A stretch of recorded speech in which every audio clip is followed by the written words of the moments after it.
when I was 2. I was raised by a single mom and my grandparents. And my grandparents were born in a small town in Kansas in the Great Depression.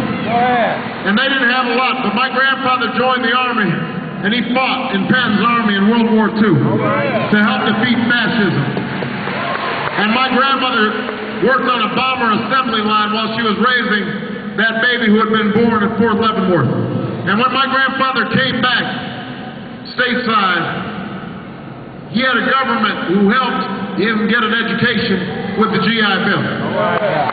And then he and my grandmother, they were able to buy a house because that government understood that if we help them buy a house, that'll be good for everybody. So they got an FHA loan.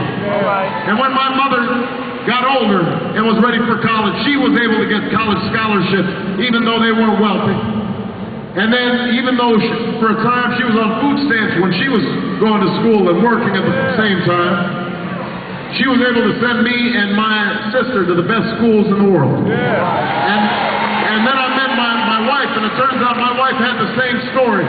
She was raised by a couple that never got a college education. Her father worked as a shift worker at the water filtration plant in Chicago. Her mom stayed home. That one salary, back in the 60s and 70s, was able to raise a family of 4. And they were able to buy a house. And they were able to go on vacation once in a while. And they were able to have health care. And they were able to send their children to college. My wife went to the best schools on earth, even though her parents never had a college education. So you want to know about me? That's my story. My story.